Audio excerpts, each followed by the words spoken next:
ನಮಸ್ತೆ ಮಿತ್ರರೇ, ಇವತ್ತೊಂದು ಆರೋಗ್ಯದಾಯಕವಾದ ಪರೋಟವನ್ನು ಮಾಡೋಣ. ಪರೋಟವನ್ನು ನಾನು ಮೈದಾ ಬಳಸಲಿಲ್ಲ, ಅದರ ಬದಲು ಈ ಗೋಧಿ ಹುಡಿಯನ್ನು ಬಳಸಿ ಅದರೊಟ್ಟಿಗೆ ಸಿಹಿ ಕುಂಬಳಕಾಯಿ ಅದನ್ನು ಉಪಯೋಗಿಸಿದ್ದೇನೆ.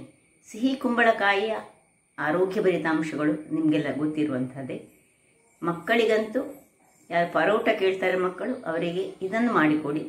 ಆರೋಗ್ಯಕ್ಕೆ ಸಹ ಒಳ್ಳೆಯದು, ಅವರ ಬುದ್ಧಿಶಕ್ತಿ ಸಹ ಹೆಚ್ಚುತ್ತದೆ, ದೇಹದಲ್ಲಿ ಎಲ್ಲ ವಿಟಮಿನ್ಗಳು ದೊರಕುತ್ತದೆ.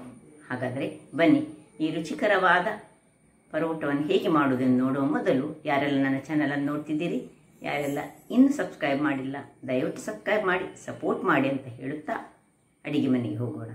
ನಮಸ್ತೆ ಮಿತ್ರರೇ, ಇವತ್ತು ಗೋಧಿ ಹುಡಿ ಮತ್ತು ಈ ಸಿಹಿ ಕುಂಬಳಕಾಯಿ ಇಷ್ಟು ಒಂದು ತುಂಡಕ್ಕೆ ತಂದದ್ದು ಉಳಿದಿದೆ ನನ್ನದು. ಇದರಿಂದ ನಾವೊಂದು ಪರೋಟ ಮಾಡೋಣ. ಅದು ಸಹ ಮೈದಾ ಉಪಯೋಗಿಸದೆ ಗೋಧಿ ಪುಡಿಯನ್ನು ಉಪಯೋಗಿಸಿ ಮಾಡೋಣ.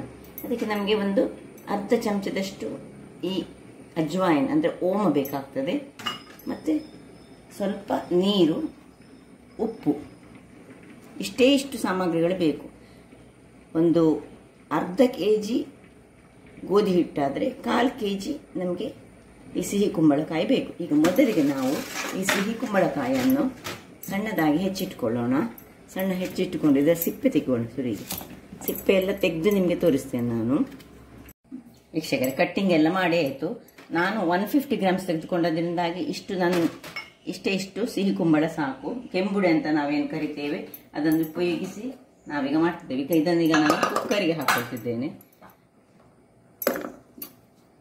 ನೋಡಿ, ಉಳಿದ ತುಂಡು ನೋಡಿ ನನ್ನದು ಹಾಗೆ ಇಳಿದುಕೊಂಡಿದೆ. ನಾನು ಹೇಳಿದ್ದೆಲ್ಲ ಅರ್ಧ kg ಗೋಧಿ ಹುಡಿ ಇದ್ದರೆ ನಿಮಗೆ 1/4 kg ಅಷ್ಟು ಈ ಸಿಹಿ ಕುಂಬಳ ಸಾಕು. ನಾವು ತುಂಬ ಸಣ್ಣದು ಸಹ ಮಾಡಬಾರ್ದು, ಹದದಲ್ಲಿ ಮಾಡಿ. ನೋಡಿ, ನಾನು ನೀರೆಷ್ಟು ಹಾಕಬೇಕು ಹೇಳ್ತೇನೆ. ಸ್ವಲ್ಪ ನೀರನ್ನು ಹಾಕ್ಕೊಂಡಿದ್ದಕ್ಕೆ ನಾವು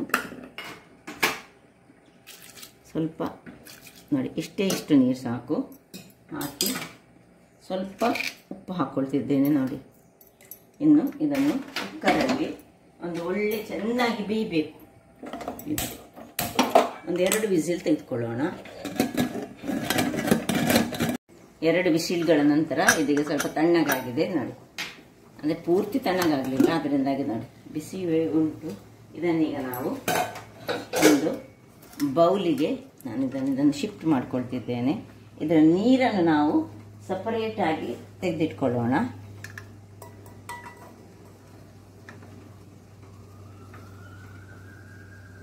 ಇದು ಮತ್ತೆ ನಾವು ಗೋಧಿ ಹಿಟ್ಟನ್ನು ಕಲಸುವಾಗ ಬೇಕಾಗ್ತದೆ ನಮಗೆ.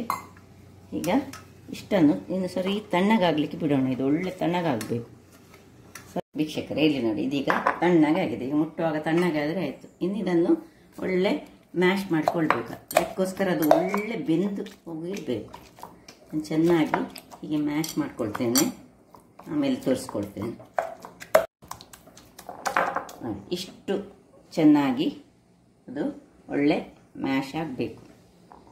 ನಿಮಗೆ ಕಾಣ್ಬೋದು ನೋಡಿ, ಒಂದು ನಮಗೆ ಪ್ಯೂರಿಯ ಹಾಗೆ ಆಗಿದೆ. ಆರೋಗ್ಯಕ್ಕಂತೂ ಬಹಳ ಉತ್ತಮ. ಆದ್ದರಿಂದ ಇಂಥದನ್ನು ಮಕ್ಕಳಿಗೆ ಮಾಡಿಕೊಟ್ರೆ ಚಪಾತಿ ಎಲ್ಲ ಮಾಡುವ ಹಾಗೆ ಮಾಡಿದರೆ ಆಯ್ತಿದೆ, ಏನು ತುಂಬ ಕಷ್ಟ ಇಲ್ಲ. ಈಗ ಇದಕ್ಕೆ ನಾನು ಗೋಧಿ ಹಿಡಿಯನ್ನು ಹಾಕ್ಕೊಂಡು ಇನ್ನು ಸ್ವಲ್ಪ ಉಪ್ಪು, ಆಗ ಸ್ವಲ್ಪ ಬೇಯುವಾಗ ಹಾಕಿದ್ದೇವೆ, ಅದರಿಂದಾಗಿ ಸ್ವಲ್ಪ ಉಪ್ಪನ್ನು ಹಾಕ್ಕೊಂಡು ಇದನ್ನು ಸ್ವಲ್ಪ ಕಲಡಿಸಿಕೊಂಡು ಇಲ್ಲಿ 1/4 ಚಮಚದಷ್ಟು ಈ ಒಂದು ಓಮ ಇದನ್ನು ಸ್ವಲ್ಪ ಕೈಯಲ್ಲೇ ಕ್ರಷ್ ಮಾಡ್ಕೊಳ್ಳೋಣ. ಕ್ರಷ್ ಮಾಡಿಕೊಂಡು ಇದನ್ನು ಒಳ್ಳೆ ಒಂದು ಚಪಾತಿ ಹಿಟ್ಟಿನ ಅಷ್ಟು ಗಟ್ಟಿ ಬೇಡ, ಸ್ವಲ್ಪ ಸ್ಮೂತ್ ಬೇಕು ನಮಗೆ. ನಾನು ಎಲ್ಲ ಮಾಡಿ ತೋರಿಸ್ತೇನೆ ನೋಡಿ. ಹೀಗೆ ಬೇಕಿದ್ರೆ ಸ್ವಲ್ಪ ನಿಮಗೆ ಇಲ್ಲಿ ಕಡಿಮೆ ಅಂತ ಆದರೆ ಈ ಗೋಧಿ ಹಿಟ್ಟು, ಸ್ವಲ್ಪ ಗೋಧಿ ಹಿಟ್ಟನ್ನು ಇದಕ್ಕೆ ಸೇರಿಸಿಕೊಂಡು ಒಂದು ಸ್ಮೂತ್ ಆದ ಆಟವನ್ನು ನಾವೀಗ ಮಾಡ್ಕೊಳ್ಬೇಕು. ನಾವೀಗ ಡೋ ಹೇಗಿರ್ಬೇಕು ಹೇಳಿದ್ರೆ ತುಂಬ ಸ್ಮೂತ್ ಇರಬೇಕು, ತುಂಬ ಚಪಾತಿ ಹಿಟ್ಟಿನ ಹಾಗೆ ಗಟ್ಟಿ ಇರಬಾರ್ದು. ಇದು ನೋಡಿ, ನನಗೆ ಸ್ವಲ್ಪ ಕಡಿಮೆ ಆಯ್ತು. ಈಗ ಇನ್ನೊಂದು ಸ್ವಲ್ಪ ಗೋಧಿ ಹಿಟ್ಟನ್ನು ಸೇರಿಸ್ಕೊಳ್ತೇನೆ. ಇಲ್ಲೀಗ ಸ್ವಲ್ಪ ಹಿಟ್ಟನ್ನು ಹಾಕ್ಕೊಳ್ತಿದ್ದೇನೆ. ನೋಡಿ, ಹಾಕ್ಕೊಂಡು ಎಷ್ಟು ಹಿಟ್ಟು ಬೇಕಂತ ನೋಡಿಕೊಂಡು ಒಂದು ಸ್ಮೂತ್ ಆದ ಚಪಾತಿ ಎಷ್ಟು ಗಟ್ಟಿ ಬೇಡ ಡೋ ಅನ್ನು ಮಾಡ್ಕೊಳ್ತಿದ್ದೇನೆ. ವೀಕ್ಷಕರೇ, ಇಲ್ಲಿ ನೋಡಿ, ಇಷ್ಟು ಆಗಿ ಈ ರೀತಿಯ ಈ ಹದದ ಸ್ಮೂತ್ ನಿಮಗೆ ಕಾಣ್ಬೋದು ನೋಡಿ. ಈ ಸ್ಮೂತ್ನೆಸ್ ನಮಗೆ ಬೇಕು. ಇದಕ್ಕೆ ನಾನು ಒಂದು ಚೂರು ನೀರನ್ನು ಸಹ ಸೇರಿಸಲಿಲ್ಲ, ಅದರದ್ದೇ ನೀರಿನಲ್ಲಿ. ಅಂದರೆ ಇಲ್ಲಿ ಸ್ವಲ್ಪ ನೋಡಿ, ಅದು ಬೇಯಿಸಿದ ನೀರು ಉಂಟು, ಇದನ್ನು ನೀವು ಯಾವುದೋ ಸಾಂಬಾರು ಮಾಡುವಾಗ ಇದಕ್ಕೆ ಯೂಸ್ ಮಾಡ್ಕೊಳ್ಬೋದು. ಅಥವಾ ಮಕ್ಕಳಿಗೆ ಚೂರು ಇದಕ್ಕೊಂದು ಉಪ್ಪು ಹಾಕಿದ್ದೇವೆ ಆಲ್ರೆಡಿ, ಇದನ್ನು ಹೀಗೆ ಕುಡಿಲಿಕ್ಕೆ ಸಹ ಕೊಡ್ಬೋದು, ಬಹಳ ಒಳ್ಳೆಯದು. ಈಗ ಇಲ್ಲಿ ನಾವು ಇದಕ್ಕೆ ಸ್ವಲ್ಪ ಮೇಲಿನಿಂದ ತುಪ್ಪವನ್ನು ಸವರಿ, 1 ಚಮಚದಷ್ಟು ತುಪ್ಪ ಹಾಕ್ಕೊಂಡು ಇದನ್ನು ಒಂದು ಅರ್ಧ ಗಂಟೆಗಳ ಕಾಲ ನೆನೆಸಿಟ್ಕೊಳ್ಬೇಕು. ವೀಕ್ಷಕರೇ ನೋಡಿ, ಅರ್ಧ ಗಂಟೆಯ ನಂತರ ಒಳ್ಳೆ ಸಾಫ್ಟ್ ಆದ ಡೋ ರೆಡಿಯಾಗಿದೆ ನೋಡಿ. ಇದನ್ನೀಗ ನಾನು ಒಳ್ಳೆ ನೆಲವನ್ನು ಇಲ್ಲಿ ಚೆನ್ನಾಗಿ ಮಾಡಿಕೊಂಡು ಇದರಲ್ಲಿ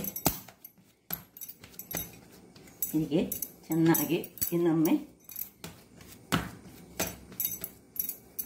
ನೀಟಾಗಿ ಇರಬೇಕು ನಮ್ಮ ಪ್ಲಾಟ್ಫಾರ್ಮ್. ಮೈದಾದಲ್ಲಿ ಸಹ ಮಾಡಿದರೆ ಒಳ್ಳೇದಾಗ್ತದೆ, ಮೈದಾದಲ್ಲಿ ಮಾಡಿದ್ರೆ ಬಹಳ ಟೇಸ್ಟಿಯಾಗಿ ಬರ್ತದೆ. ಅದೇ ಆರೋಗ್ಯಕ್ಕೆ ಒಳ್ಳೇದನ್ನು ಬೇಕು ಹೇಳಿ ನಾವು ಈಗ ಇದನ್ನು ಇದರಲ್ಲಿ ಹೀಗೆ ಮಾಡ್ತಾ ಇದ್ದೇವೆ. ಒಳ್ಳೆ ನಾದಿಕೊಳ್ಬೇಕು ಪುನೊಮ್ಮೆ ಮಾಡಿದನ್ನೇ.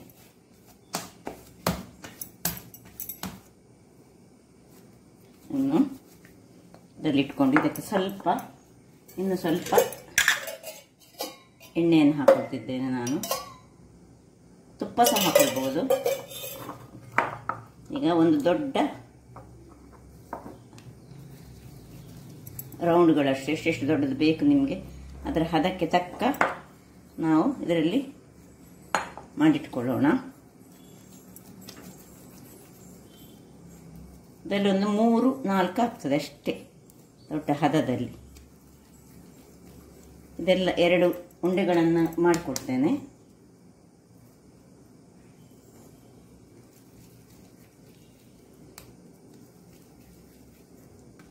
ಇನ್ನು ಇದೇ ಪ್ಲಾಟ್ಫಾರ್ಮಲ್ಲಿ ಸ್ವಲ್ಪ ಎಣ್ಣೆಯನ್ನು ಹಾಕೊಂಡು ನಾವು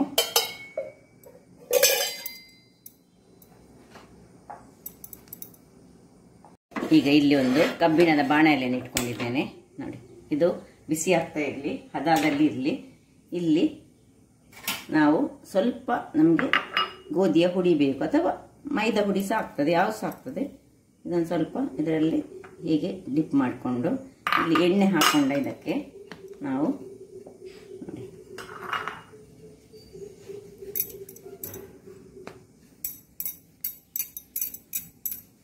ಒಮ್ಮೆ ಹೀಗೆ ಮಾಡಿಕೊಳ್ಬೇಕು. ಪುನಃ ಹೀಗೆ ಮಾಡಿಕೊಂಡು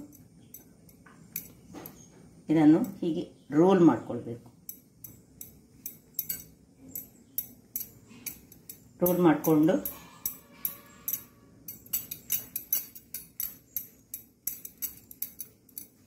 ಹೀಗೆ ಮಾಡಿ ಇದನ್ನು ಇಲ್ಲಿಂದ ನೋಡಿ ಹೀಗೆ ರೌಂಡ್ ಶೇಪಲ್ಲಿ ತಗೊಂಡು ಹೋಗಬೇಕು. ಹೀಗೆ ತಗೊಂಡು ಹೋಗಿ ಪುನಃ ಸ್ವಲ್ಪ ಈ ಹುಡಿಯನ್ನು ಸಾಗಿಸಿಕೊಂಡು ಹೀಗೆ 2-3 ಸರ್ತಿ ಮಾಡಿಕೊಳ್ಳಲಿಕ್ಕೆ ಉಂಟು. ನಮಗೆ ಸ್ವಲ್ಪ ಕೆಲಸ ಆಗ್ತದೆ, ಚಪಾತಿ ಹಾಗೆ ಕೂಡಲೇ ಎಲ್ಲ ಮಾಡಿಕೊಳ್ಳೋದು ನೋಡಿ. ಹೀಗೆ ಮಾಡಿದ್ದೇವಲ್ಲ, ಇನ್ನೊಂದು ಬಾರಿ ತೆಳು ಮಾಡಲಿಕ್ಕೆ ಎಷ್ಟು ತೆಳು ಮಾಡಲಿಕ್ಕೆ ಕಷ್ಟ ಆಗ್ತದೆ ನೋಡಿ. ಪುನೊಮ್ಮೆ ಹೀಗೆ 2-3 ಸರ್ತಿ ಈ ರೀತಿಯಾಗಿ ಮಾಡಿಕೊಳ್ಬೇಕು. ಆಗ ಅದು ಪರಾಠದ ಟೈಪಲ್ಲಿ ಬರ್ತದೆ ನೋಡಿ. ಪುನಃ ಇನ್ನೊಂದು ಸರ್ತಿ ಹೀಗೆ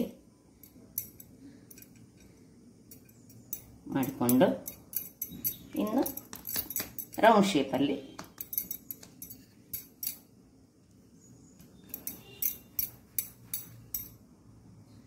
ಸ್ವಲ್ಪ ಹುಡಿಯನ್ನು ಬೇಕಿದ್ರೆ ಇಲ್ಲಿ ಎಣ್ಣೆ ಅಥವಾ ಹುಡಿ ಯಾವ ಸಹ ಆಗ್ತದೆ. ಎಣ್ಣೆ ತುಂಬ ಬೇಡದವರು ಇಲ್ಲಿ ಹುಡಿಯನ್ನು ಯೂಸ್ ಮಾಡ್ಕೊಂಡು ಮಾಡ್ಕೊಳ್ಬೋದು.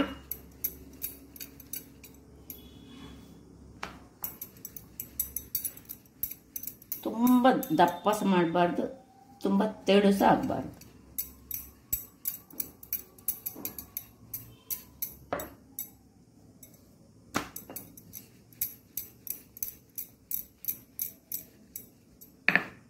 ಇಷ್ಟು ಹದ ಸೈಜಲ್ಲಿ ನಮಗೆ ಬೇಕು.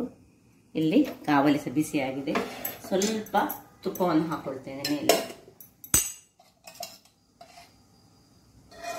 ಇದು ನಿಮಗೆ ಈ ಮೈದಾದ ಪರಾಟದಷ್ಟು ಚೆನ್ನಾಗಿ ಲೇಯರ್ ಅಷ್ಟು ಬರೋದಿಲ್ಲ, ಬಟ್ ಲೇಯರ್ ಬರ್ತದೆ, ನಮಗೆ ಕಾಣುವುದಿಲ್ಲ ನೋಡಿ. ಇಲ್ಲಿ ನಿಮಗೆ ಲೇಯರ್ಸ್ ಇದರಲ್ಲಿ ಸ್ವಲ್ಪ ಇರೋದು ಕಾಣ್ತದೆ, ಇಲ್ಲಿ ಒಂದೊಂದೊಂದೊಂದು ಲೇಯರ್ಸ್.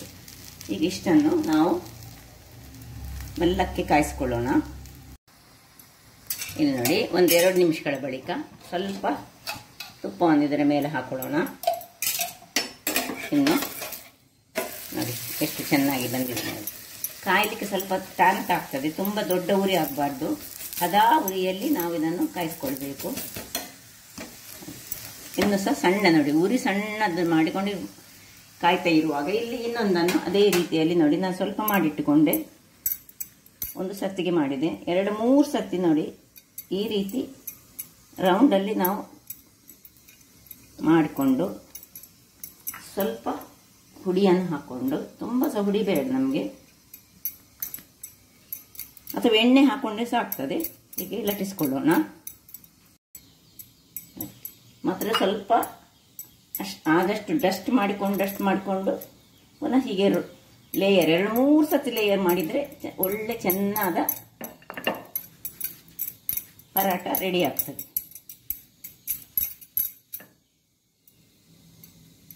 ಎಷ್ಟು ಉದ್ದ ಮಾಡಲಿಕ್ಕೆ ಆಗ್ತದೆ ಅಷ್ಟು ಉದ್ದ ಮಾಡಿಕೊಳ್ಬೇಕು.